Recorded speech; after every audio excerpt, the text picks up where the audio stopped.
Of my first job. Um, What was your first job? I don't even think I know. my first job was at Seaside Music Theater, which doesn't exist anymore in Oh, in Daytona Florida. Beach.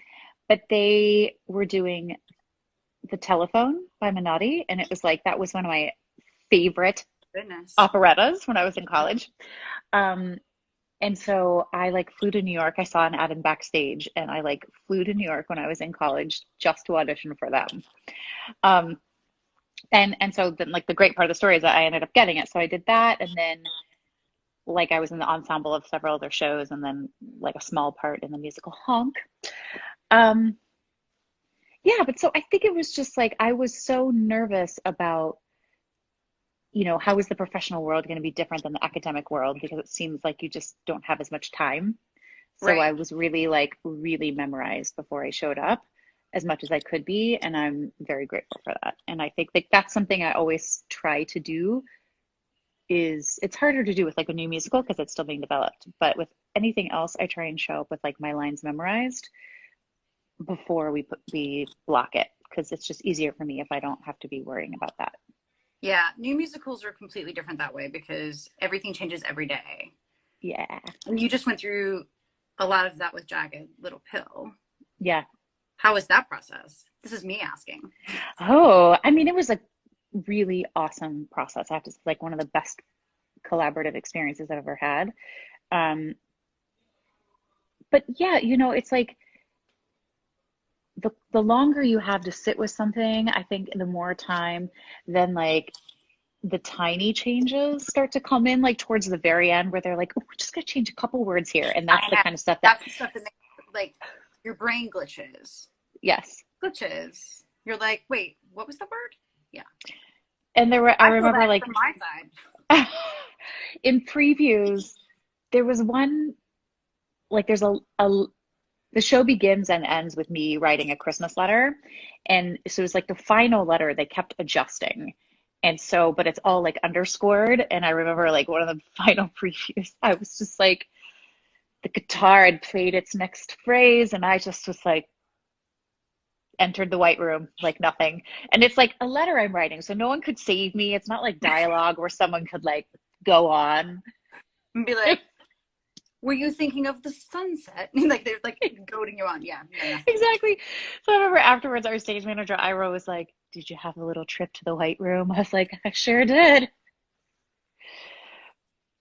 Those It's are those fine. are amazing moments.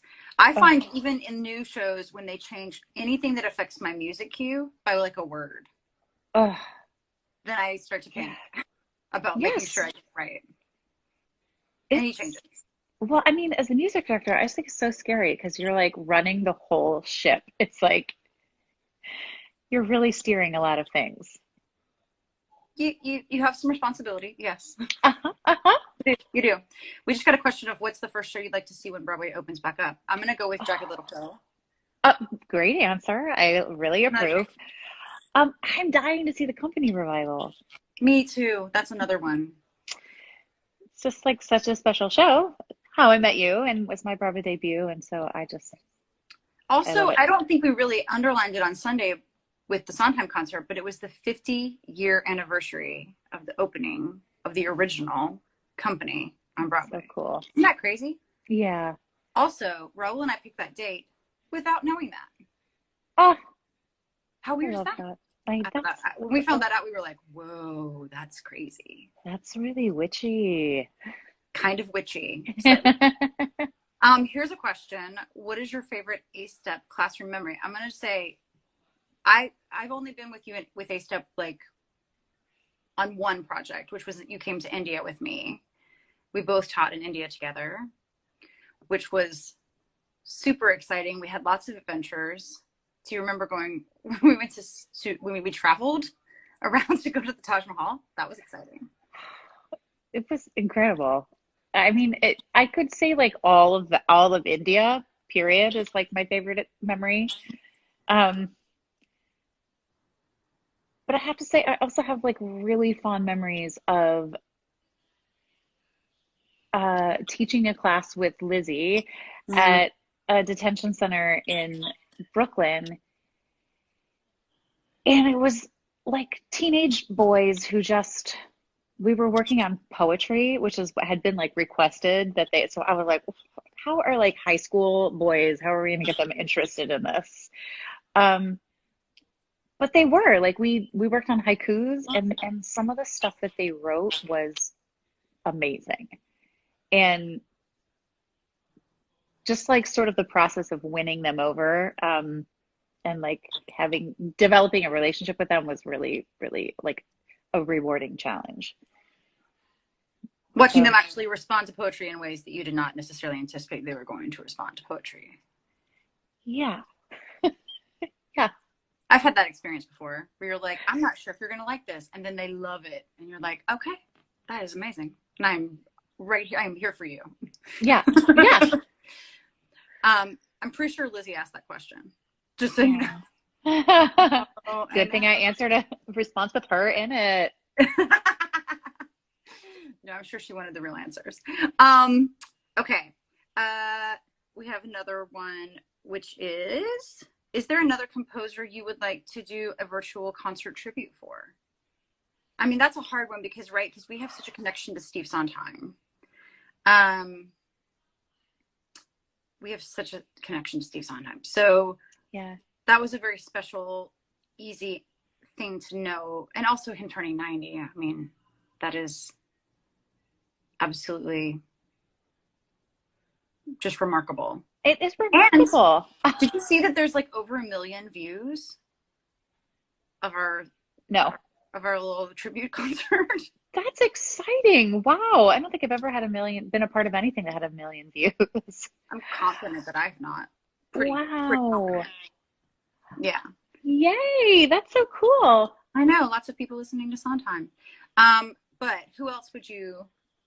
Okay, I'm going to say that I would go for an Alanis tribute, personally. That would be But amazing. yeah. And I would go for a Sarah Bareilles as well. Oh my God. I freaking love Sarah Bareilles so much. I taught a masterclass yesterday for a program in Massachusetts that some friends run, and one of the students sang the oh, what is the name of Dawn's song? When He Sees Me, and I just like, it's just like the songwriting is so smart and the message is so clear and so good, and I just so both of those, I guess, and from the like specifically theatrical canon, I mean, I love Bernstein. Oh yeah, me too. I could get behind that. I could definitely get behind that. I'm with you on that. Bernstein. I'm with you on that. I also have a soft spot, obviously, for Cy Coleman, who was like my first mentor. Oh. Which actually, going back to that earlier question about things you learned, I think for me, because my very first sort of like big job was a benefit. I do a lot of benefits in life. Was a benefit for Broadway Cares that was working with Cy Coleman on a version of Sweet Charity. But I remember the thing I learned most was show up early, plan to stay late, and do whatever needs to be done, whether it's your job officially or not. Ah. Meaning, like I was jumping in and helping stage management with like things that when they needed it, and it was such a great learning experience for me. I was like, okay, yeah. I see. We're a team. This is a team sport. I like it. I like team sports. That's such a good response. I was just I did like a panel with Diane Paulus and our choreographer Larby last week, and Larby was mentioning that like that's very much how Diane works, is like she's team sport oriented. I did Finding Neverland. Yes, like yes, exactly. Like solve the problem. So like, which I loved as like an actor, because it felt like we were all being very included in the creation of it, and had the liberty to just like, if something wasn't working, like just try something, and she definitely gives you that freedom. That's figure it out. Amazing things about Diane. Yeah. Yeah, but so that's a great piece of advice. I like that. Solve the problem. Yeah. Jump in there. Okay, here's a question we just got. When details of the show get cut during the creative process, like MJ's Miscarriages, are they still part of how you interpret the character? That's a good question. Mm. I mean, that wasn't, I will say, like, that was never in the show, like, to be clear. Like, that wasn't, like, in there and then got cut.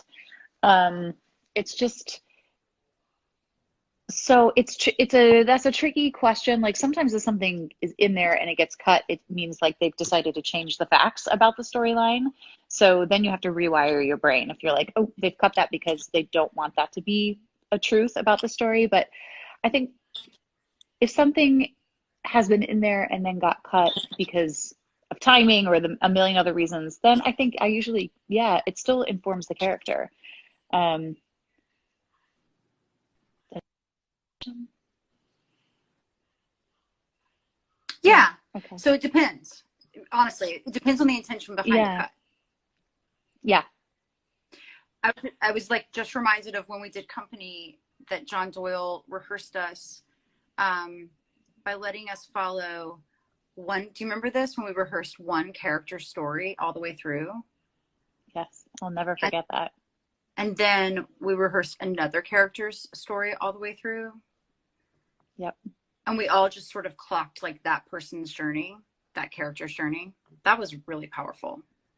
It, I loved it. It was one of the most like eye-opening and productive ways of rehearsing a show that I've ever had. I ended up using that actually when we were in India and I was teaching Shakespeare. I ended up using that trick. We like we tracked the play following it was Julius Caesar. So we like tracked the play following different characters and Yeah. sort of watching like what they knew when they knew it, how they knew Uh-huh. it through. It was actually quite exciting. Okay, It's here's so another one. cool. Is your favorite musical song different to your favorite one to